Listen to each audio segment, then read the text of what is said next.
How does that indicate the presence of a chlorine atom? Will I be famous again? So long. So the mass of a chlorine atom exists in two forms. You could have 35 chlorine and 37 chlorine. So it's that difference of 2 in the isotope mass that is going to let us see a difference of 2 in the mass of the compound. How do we know we don't have 2 chlorines?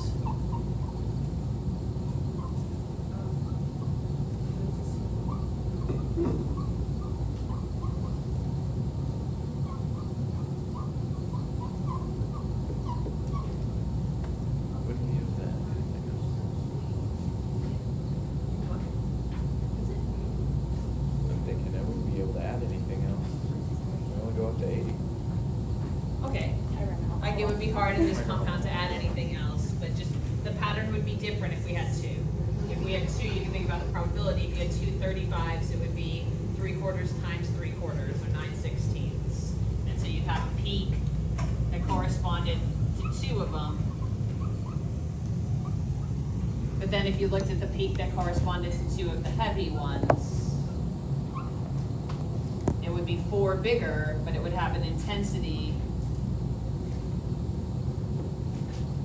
that was 9 times smaller. In the middle, you'd have something intermediate that showed having 1 of each.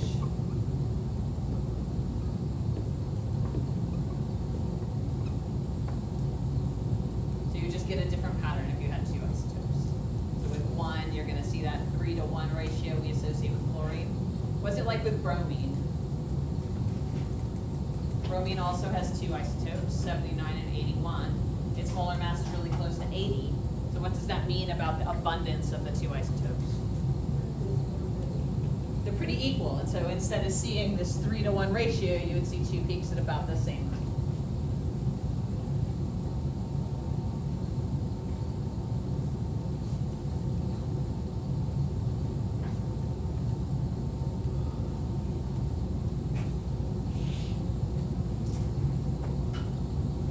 Here's your infrared spectrum. So there's a peak that's kind of deep at 3000, but it's also quite narrow. I can see all of the structure in it. So I know that this is a CH peak.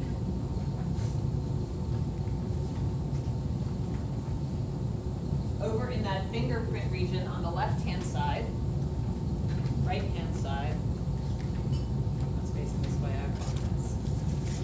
I have a hard time knowing what's there, but if you guys wanted to find it, you might find a peak, I don't really see it, in this region that corresponds to a CCl. I'm not feeling it. CCl should be between 600 and 800, and it should be strong. So that's 800. I don't know what I'm supposed to see over there. Done. All I get is CH. Anyone else get anything out of this? So here's our question. Explain what the IR spectrum tells you about the bonds in compound C. I'm expecting carbon-carbon, carbon-hydrogen, and carbon-chlorine bonds only. Only the halo alkane functional group.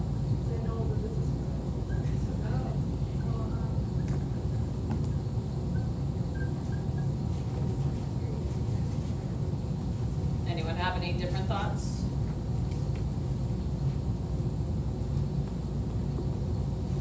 So if we scoot on down to the NMR, how many types of hydrogen are in this compound? 3 types, because we see 3 regions or 3 chemical environments, and those 3 regions have relative intensities 3, 2, and 2. So I would guess that there are 3, 4, 5, 6, 7 hydrogens. Everyone okay with that? They gave me that intensity.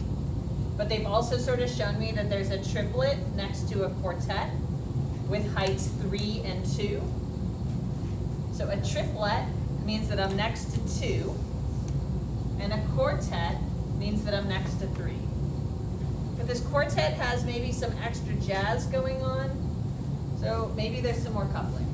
Maybe I need to worry about that. I don't know, I have some thoughts about this. Let's see what we get. Explain in detail the splitting pattern in the NMR spectrum and deduce the full structural formula of Z. Do you remember how much it weighed?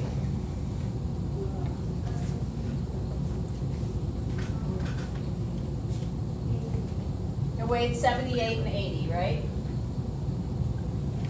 And so if I were to subtract a 35 from this one, or a 37 from this one, I would have 43.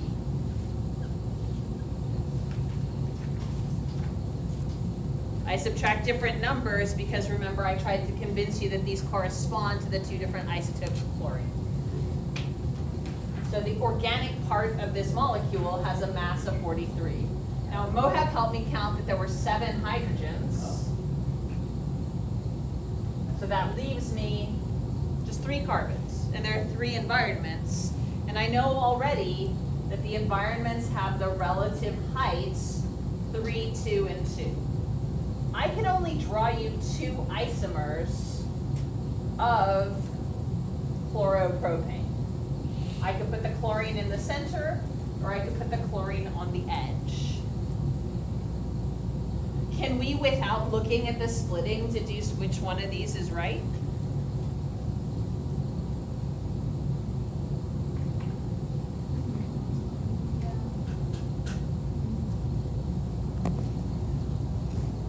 I think that this one has 2 chemical environments with relative intensities 6 and 1. I think this one has 3 chemical environments with relative intensities 3, 2, and 2. So without considering the splitting, I'm really comfortable with it being this one. I'm also pretty comfortable seeing that these 2 hydrogens should be significantly more shifted than these 3. So even though they're both methyl groups, because I have that carbon-chlorine bond, I'm expecting to find an NMR that's more shifted. So if we go to the NMR table, I'm looking at CH2-HAL. So it's a hydrogen on a carbon that is bonded to a chlorine or any other halogen. It says that these hydrogens should be observed at 3.5 to 4.4. Is that consistent with what we're seeing in the shift? These over here should be consistent with a methyl group, 0.9 to 1.0, and these in the middle, I'm feeling like they should be close to that methylene group, but maybe a little bit greater because they do have a chlorine adjacent to them. So if I had to guess where they were, I would guess that they were a little bit bigger than 1.3 to 1.4. So when I'm looking at this is the methyl group around 1, this is the methylene group. You can see it is shifted a bit beyond 1.3 to 1.4, it's a little closer to 1.7.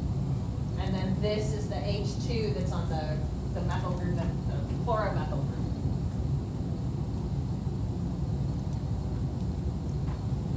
So if you look at these 3 hydrogens, how many neighbors do they have?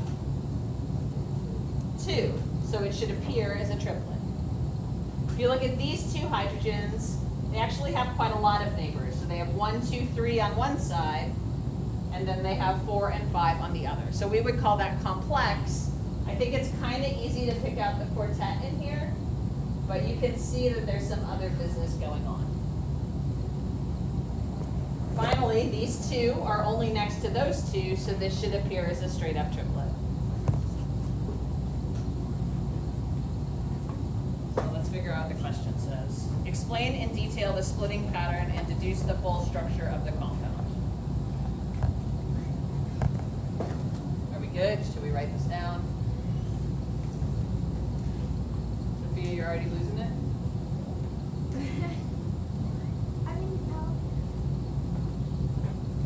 Okay. Yes.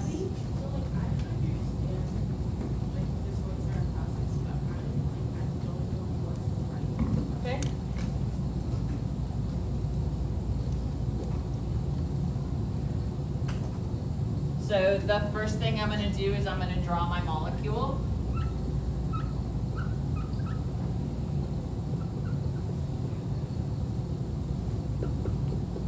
I'm gonna name my hydrogens.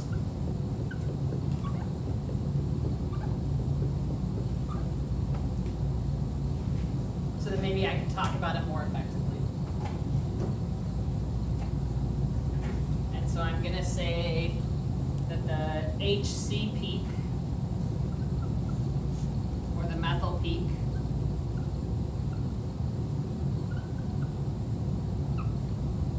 at a chemical shift of about 1 part per million, appears as a triplet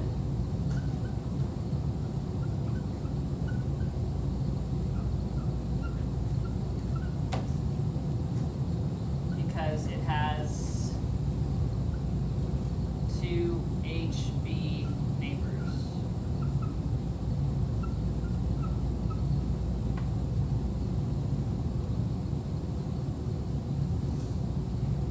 Everyone good with that?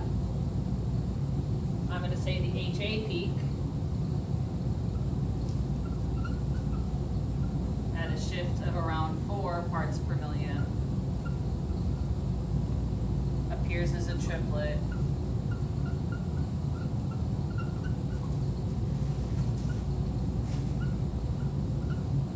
because it has 2 HB neighbors.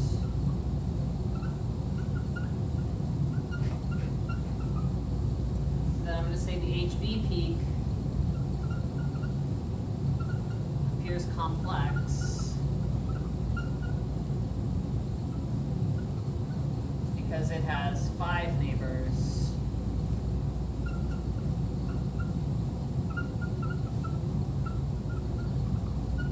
HA and HC.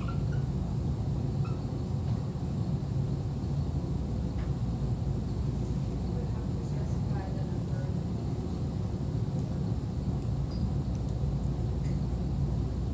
1/4. The shifting, sorry, the shifting. I was just trying to make sure everyone knew which one I was talking about, so that's why I was doing it. I think if you go from left to right, and you're just like from left to right, the first one is these hydrogens, and it, just trying to specify what I'm talking about. Because remember, on a real test, all I see is this. I don't get to see if you've annotated the picture without pushing some more buttons that I don't want to push, because I can't mark it while I'm looking at it. So I just want to be descriptive. Certainly on the test you take next week, you can write anywhere on the page. Does that seem like a good answer, Amy? Do you think you give me 5 marks? I don't really know what the 5th mark is for. Are there some marks? Can you look it up?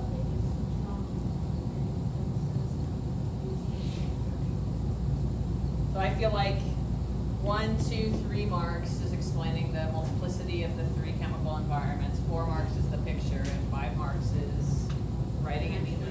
Yeah, like I'm not sure what I'm getting for the 5th mark. Return to the mass spectrum and identify the species responsible for the peaks at 80 and 78. So at 80,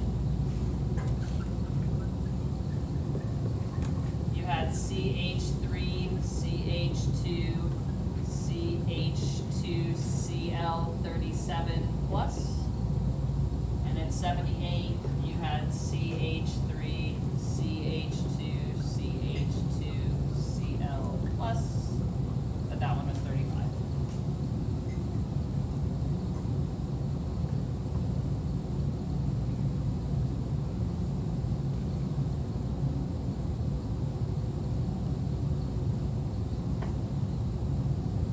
Oh, a new one.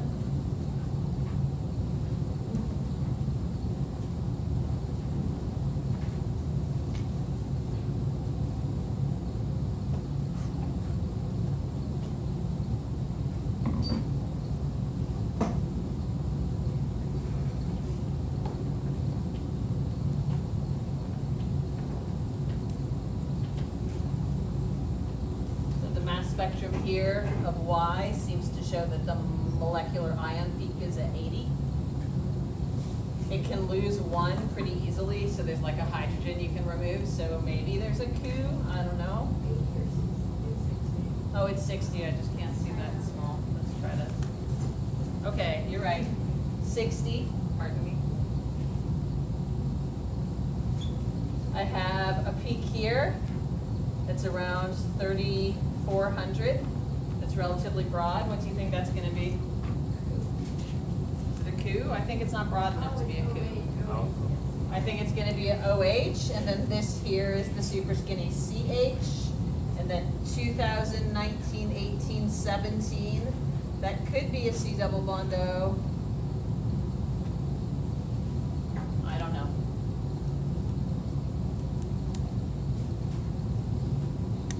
Oh no, let's do that again. 2018, that would be 17. There's no C double bond O. And then there appear to be 3 chemical environments. They measured this integrated intensity for me as 1, 1, and 6. This one appears to be a doublet. This one looks also like a doublet. I see 6 there. I see a sextet. Maybe I see 7. I think it's 6, but traditionally, if you think about Pascal's triangle, if you have 2 peaks, they have equal height. If you have 3 peaks, the center one's tallest. If you have 4 peaks, they're equal height. And so the fact that there's one peak that's clearly taller than the others makes me think that even though I can only count to 6, I'm going to err on the side of thinking it's 7. I also see that this has an intensity of 6, and so seeing a 7-tet feels good to me, because it's going to be next to those 6.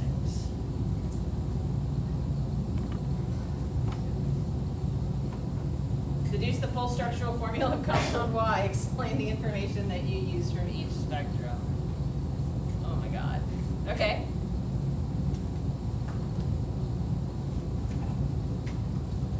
So from this spectrum, we figured out that there was an OH because of that peak. From this spectrum, y'all help me figure out that this has a mass of 60. 60 minus 17 for the OH leaves me at 43. 43 is a C3H7.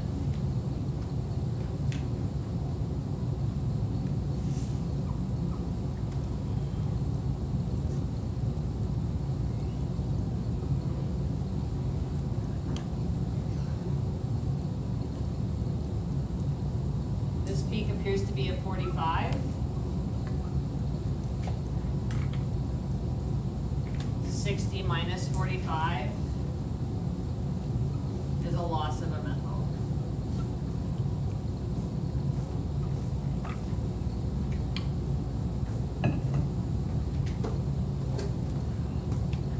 I do not believe that the 45 is evidence of a carboxylic acid here. My IR does not support a C double bond O.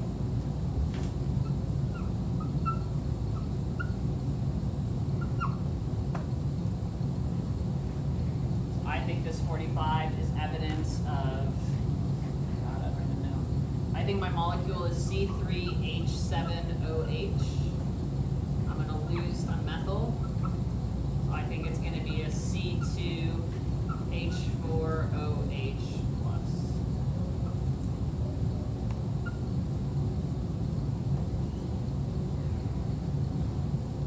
I think this is my 60.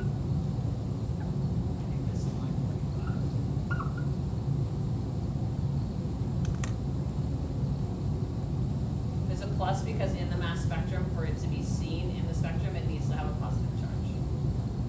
Remember that the positive charge accelerates it and then lets it turn in the magnet. And so this axis is mass divided by charge. In a mass spectrum, there is always a plus. So that's the 60 is the parent peak with the molecular mass. Yes? If you see it, it has to, and 45, I'm pretty sure is that. So I think I learned this from the mass spectrum. I think I learned this from the mass spectrum. That's what I got out of the IR. The NMR, again, we had the ratios that were 6 to 1 to 1.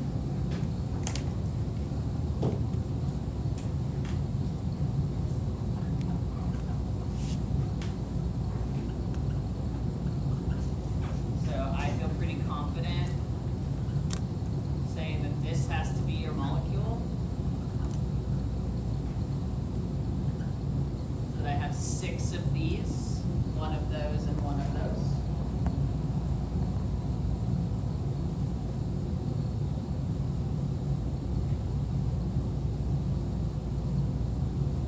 The 6 methyl hydrogens should be doublet.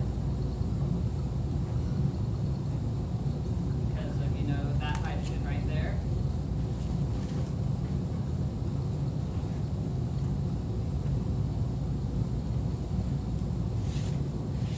This guy would only be split by these 6. So he'd be a 7-tet. You can call it a septet if you want. Just don't want you to feel like that word is gonna help us. It's not gonna give me any marks. And that's because of the methyl.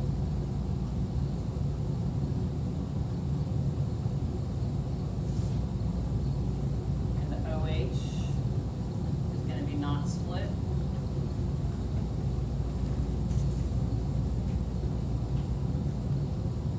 But I think in the picture it is. So if it were split, and we counted 3 bonds away, 1, 2, 3, what would we expect? 1, 2, 3, 4 shouldn't matter. 1, 2, 3 should. So what would you expect here?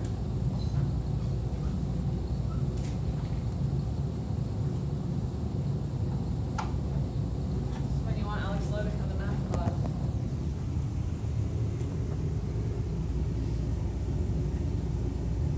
Lisa.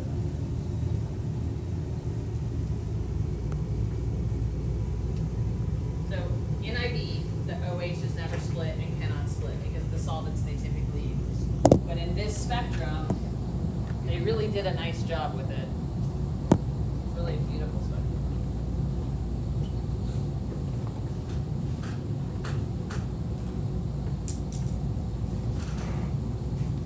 And so this is the hydrogen that's hanging out in the middle that's split by these 6.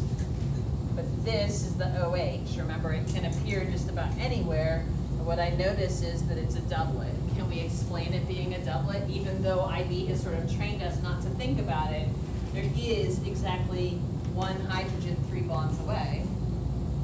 And so if I've got to explain this, if that's the situation I'm in, I'm just going to say it's a doublet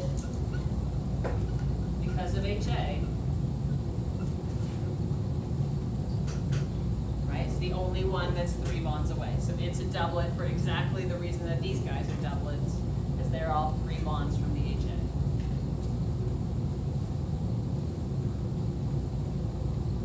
So that's my structure.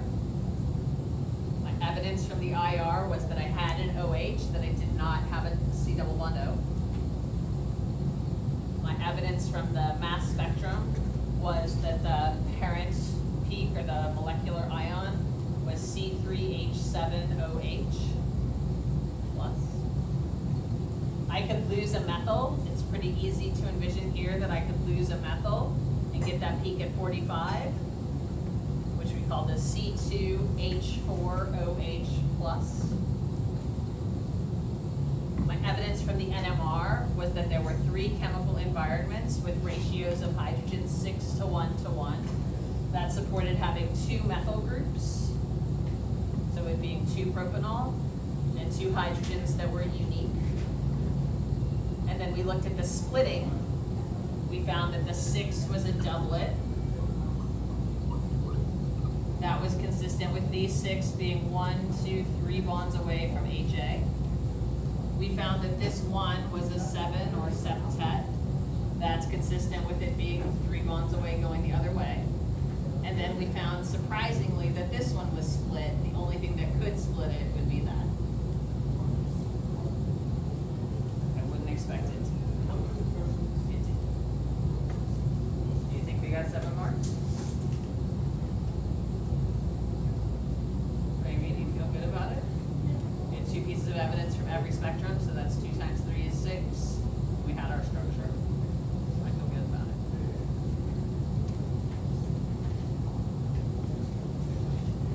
Are these hard? That's it.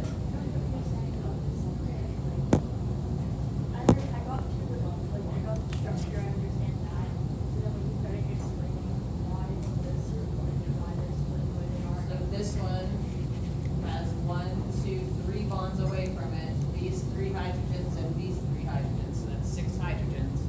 So we're using the n+1 rule to say it would be split into 7.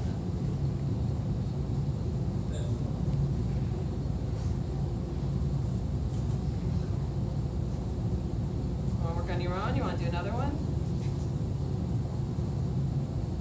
Audrey's like, I have math I had to write. Arachi is listening to music and sleeping. Poor thing. Listening to cognitive and sleeping. It's hard to tell the difference. She's pondering a question. I'm pondering.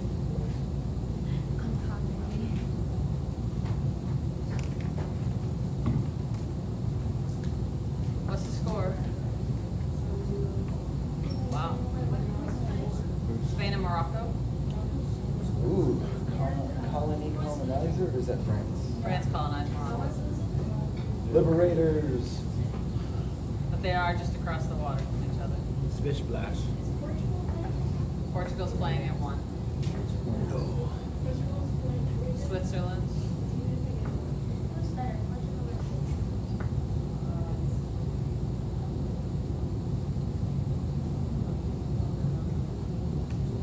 or Organic, periodicity, bonding. Shut up. Those are your choices. You have 4 choices. Bonding, transition metals, organic, shut up. I thought you meant bonding like possible. We do that every day. I think we bonded through We do bond. Yeah. we bond Transition through metals, friendship. bonding, organic, or I just shut up. Chapter 4, bonding and structure. Vesper, hybridization, intermolecular forces. Wait, is that on the, oh, that's on the. Yeah. I don't understand hybridization yet. Yeah. Hybridization is lost. Anywhere you want. Like, I just don't, I remember like the diagram. I don't know how to find what it is. I understand the concept of what it's doing. I do not understand how to pick out what it is. Like, how do you know if that's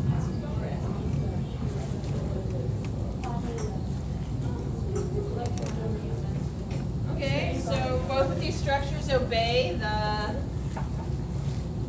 octet rule, right? They all have the same number of electrons, it's gonna be 16. You guys have like a visceral sense, it should be 1 on the left. But you have to prove it, and you prove it with formal charge. So formal charge is defined as the number of valence electrons minus the number of bonds minus the number of lone pair electrons.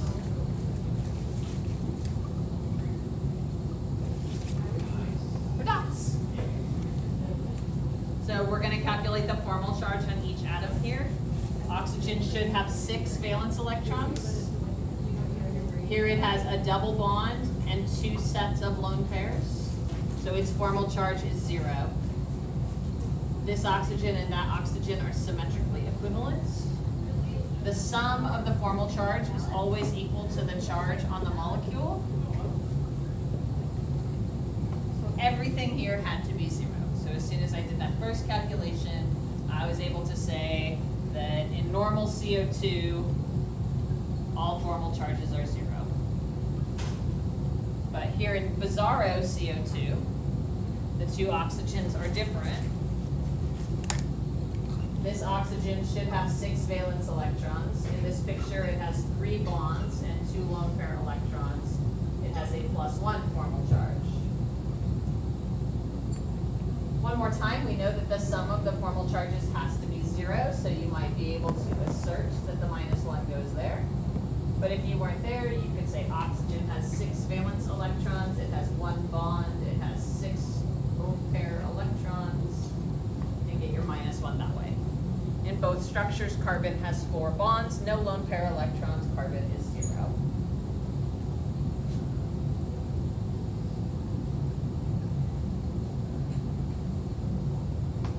So we assigned the formal charge to each atom, and we're going to state with the reason which is the most stable structure. We're going to say that the formal charge magnitude is greater in the picture on the right, so the molecule is less stable. It is a higher energy resonance structure. It's bad. For good says.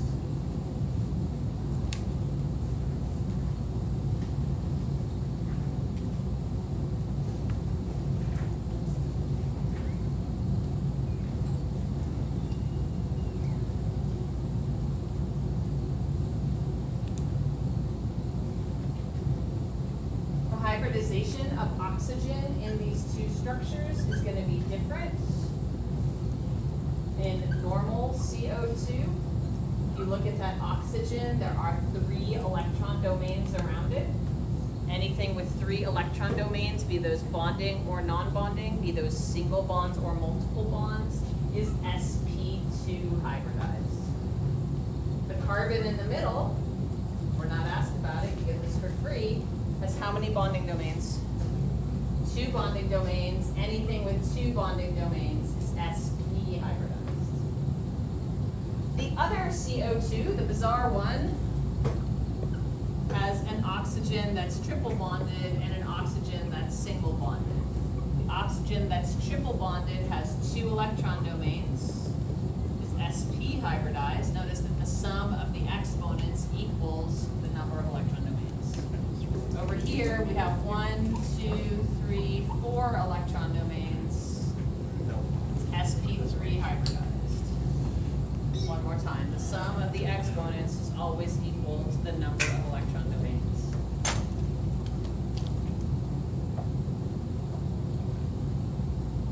If we had to draw oxygen and ozone, do y'all follow rules for this, or do you know what they look like?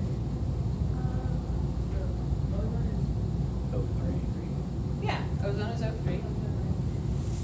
Yeah, it has resonance. That's why I'm saying, like, I don't know if I'm supposed to draw this like it's a Lewis structure. I don't know or not. So if I had to draw O2, I would tell you that there are 12 valence electrons. I would put the 2 O's next to each other and put a single bond between them and say, yo, I'm at 10 electrons. I would fill in the octet on the terminal atom. I would say that's 2, 4, 6, 8. I have 4 more to put on the central atom that I arbitrarily chose to be the one on the right. Karthik is going to look at the one on the right, say that one only has 6 around it, so I'm going to be told that I have to promote a lone pair to a bonding pair. I have to make that double bond. So we can do the same thing for ozone. Ozone has 18 electrons. It is possible to draw it as a triangular ring, but the more common structure is the straight chain. They will accept both on a real exam. I've used 4 electrons in the bonding, so I have 14 to go. I fill in the octets on the terminal atoms. I've used 12 of those 14. I have 2 more. I put them on the central atom. One more time, I'm going to be told that the central atom does not have a complete octet, so I need to promote 1 pair of electrons to make a double bond. I heard that there is resonance here because I can make the double bond to the left or to the right. And so in fact, these 2 structures are equally good. They have the same energy, and we believe that the true structure of this is somewhere in between. An average of those 2 structures. So it's not a double bond to the left, it's not a single bond to the left, it's more likely a 1.5 bond to the left. Same thing to the right.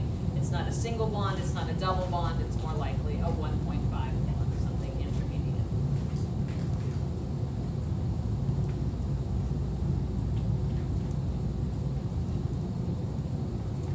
we had to explain why the bonds are the same length, we're gonna say it is because of the resonance. It is because both bonds have the same bond order of 1.5. Because it's an average of the two Lewis structures. If we had to predict that bond length, we would go to table 10, not table 11, I think.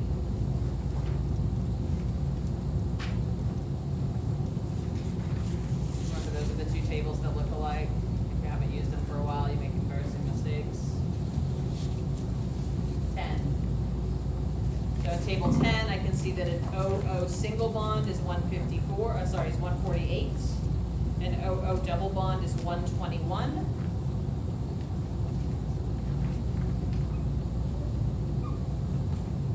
And so, using the data booklet, I would predict that the answer is 135. The units, I assume, are picometers. Doesn't have to be a straight average. Traditionally, if you put anything in between them, you get more. But an average certainly seems like you putting in the least possible effort. Doesn't it? I mean, you don't have to think. Questions on that? Too easy? So, I have a question. Yeah. Is it just because they're like essentially flipped? Is that why they have the same value? So how would you don't have to write that, you just draw it? I wrote resonance, the word you said. So I mean, I just talked this one out. I said that there is resonance between these two Lewis structures, and the two structures, an average of them, with a bond order of 1.5.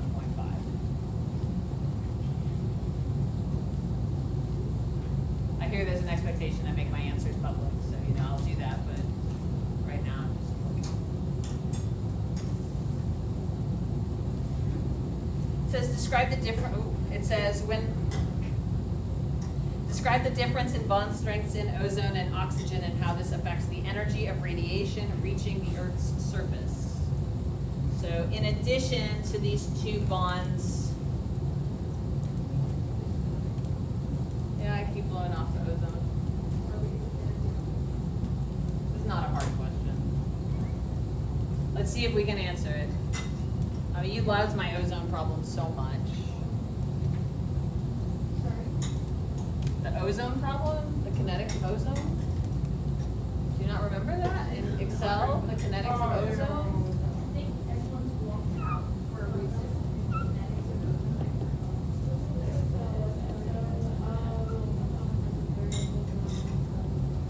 Okay, so that's how I like to draw Lewis structures. Don't draw them like that, use dots.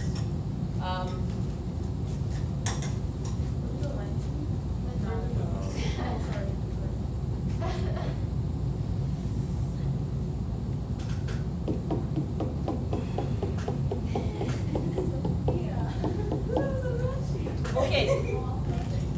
So looking at those two, my expectation is that this bond energy is higher than this bond energy. Would you agree with that? I don't know.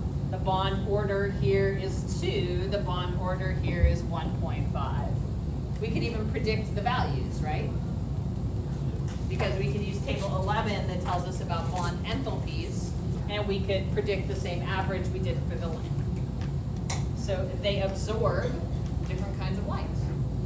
This one is going to absorb lower energy.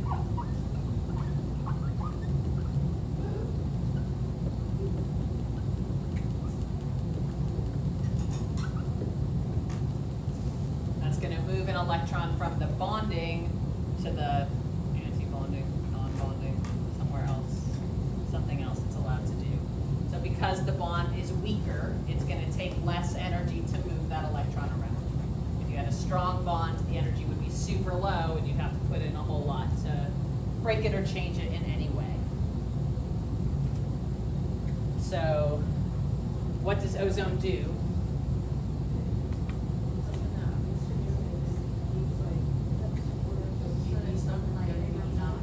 So it absorbs UV light in the atmosphere.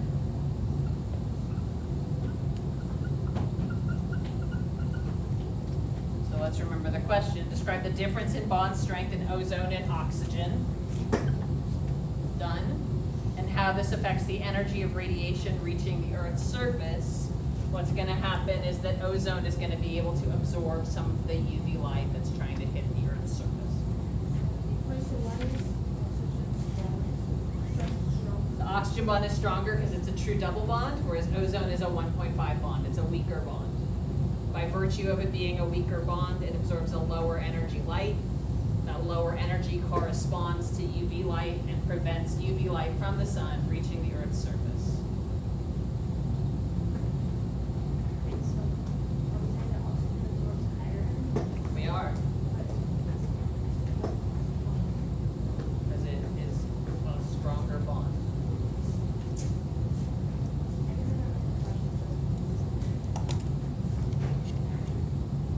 So even if we don't worry about that, like, we can just use common knowledge. We can say this bond is stronger, because that's one of the marks, and the other mark is how does this affect light hitting the Earth? And the answer to that, we know, because we're alive, is ozone absorbs UV light.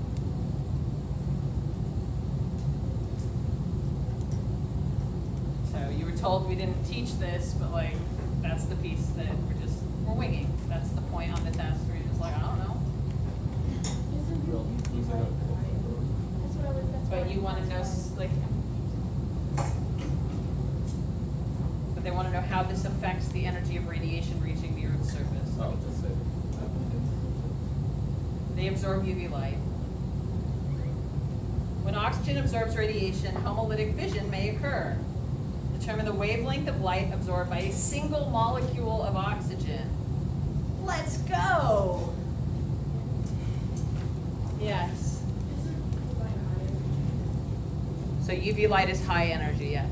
But it says that ozone absorbs low energy. Yes, it does. It absorbs lower energy UV light than O2, which is higher energy. So like UVB is really bad for you, right? There's UVA, B, and C, and we're particularly worried about some of them UVs in our skin cancer.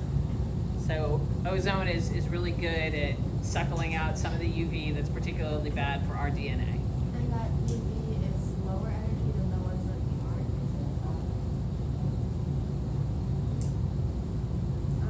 is it? It just doesn't matter. Okay. The oxygen isn't going away, right? The hole in the ozone layer is what we typically talk about. If the oxygen goes away on Earth, we're all going to die, and we're not going to debate whether or not we need to wear sunscreen. We're just going to die. But the ozone layer disappearing, like that had some impact on us living down here.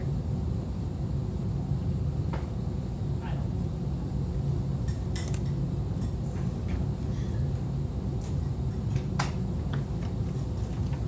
So the oxygen bonds has an energy of 498 kilojoules per mole.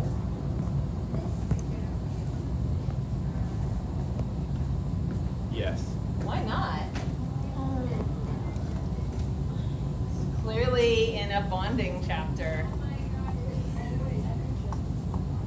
Energetic yeah, that's not there. This is actually in chapter 2. If you want to be picky, the calculation we're about to do is a chapter 2 calculation, definitely not a chapter 5 calculation. And what are we solving for, everybody? Oh, I'm so excited. So I believe that E is equal to H times frequency. That's in my data booklet. And I believe that C is equal to lambda times frequency. I'm gonna put this here just to shock Karthika, just because right now she's saying it won't be there. I'll find the problem. So I can combine these two to get E is equal to HC over lambda. Or lambda is equal to HC over E.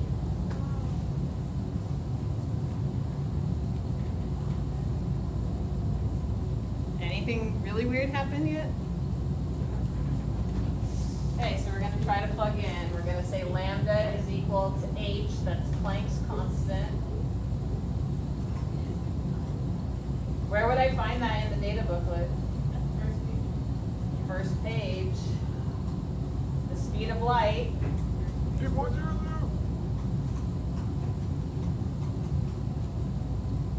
How are my units looking?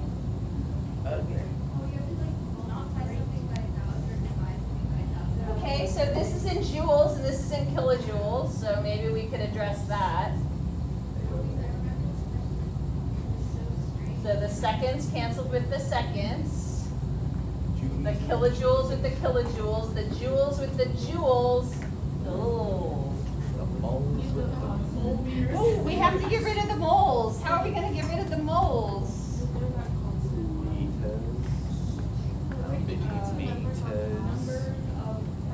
That's the energy of breaking the bond. And then Karthika said that this was in kilojoules, so I had to multiply by 1,000 to get it to joules. What about the top two numbers, like the 6.6? That's H and that's C. So how are we gonna get rid of that mole?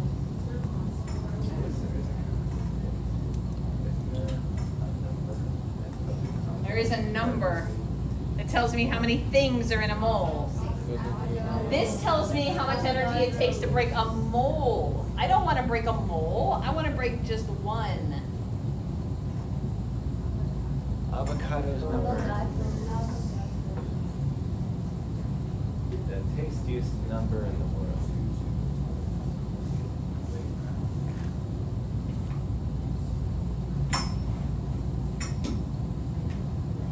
There you go. It's done. We did it.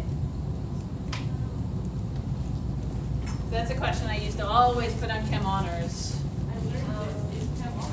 Because Chem Honors can't use their calculator.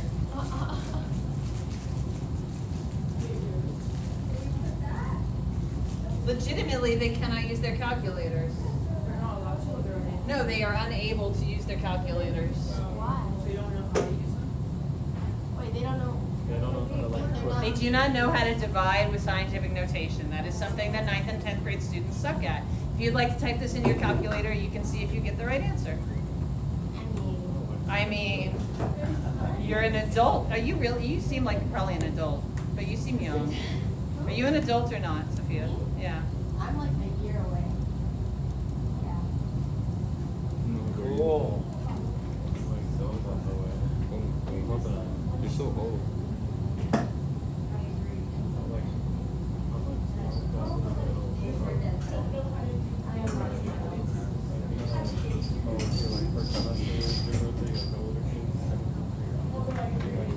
We'd of course report this in nanometers because you know that's how we roll. We're educated human beings. So I would multiply this by 1 meter is 1 times 10 to the minus 9th nanometers. 10 to the 9th, pardon me.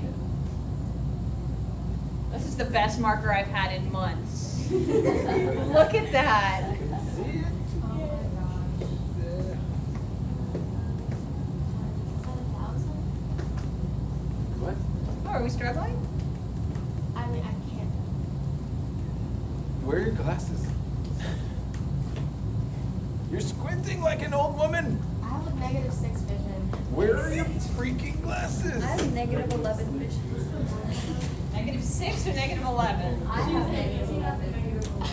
I've had glasses since I was 5. No, like in number. My kid got glasses when he was like That's just How awful. would you go from 3. I have really bad vision. Because he was almost getting a late, yeah. But he only had like a 6, 5. Like, I'm like negative. I'm like, How do you see grades when there's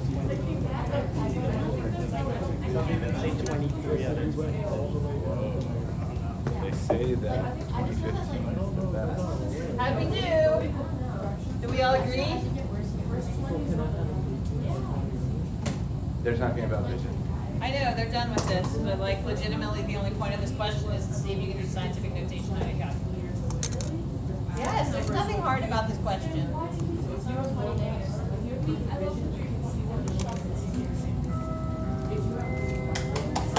Wednesday schedule. Yeah, go away.